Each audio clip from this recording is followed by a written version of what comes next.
Hi guys. పైథాన్‌లో ప్రతి వాల్యూకి ఒక type ఉంటుంది. సో, ఈరోజు మన కాన్సెప్ట్ వచ్చేసి డేటా టైప్స్ అంటే ఏంటి? పైథాన్‌లో ఎన్ని డేటా టైప్స్ ఉంటాయి? ఈరోజు చూద్దాం. బిఫోర్ ఐ స్టార్ట్ మీకు ఒక చిన్న క్లారిటీ ఇవ్వాలి. ఏంటంటే నేను వీక్‌కి 3 వీడియోస్ మాత్రమే పోస్ట్ చేస్తాను. ఎందుకంటే అడిషనల్‌గా యాస్ ఎ ఫ్రీలాన్సర్‌గా నేను బీటెక్ ప్రాజెక్ట్స్ కూడా చేస్తాను. బీటెక్ స్టూడెంట్స్ కోసం ప్రాజెక్ట్ వర్క్స్ కూడా చేస్తాను. సో దీని మీనింగ్ నేను ఇన్‌కన్సిస్టెంట్ అని కాదు. ఎందుకంటే చాలామంది డీఎం చేస్తున్నారు ఎందుకన్నా వీడియోస్ రెగ్యులర్ గా రావట్లేదు అని చెప్పేసి. సో దీని గురించి మీకు ఒక క్లారిటీ ఇస్తున్నాను. అండ్ ఎవ్రీ వీక్ మీకు notes, PDFs and learning materials కూడా షేర్ చేస్తాను. సో మీకు లెర్నింగ్ యాప్ అయితే రాదు.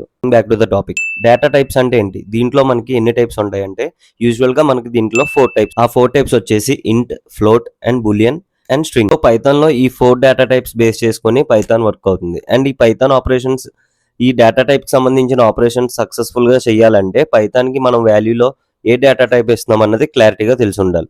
సో పైథాన్ ఈ 4 డేటా టైప్స్ బేస్ చేసుకొని ఆపరేషన్స్ కరెక్ట్ గా చేస్తుంది. A4 లో ఇన్పుట్ అండ్ అవుట్పుట్ అంటే ఏంటో నేర్చుకుందాం. ఈ 6 డేస్ లో ఫౌండేషన్స్ అన్ని కంప్లీట్ అయిపోతాయి.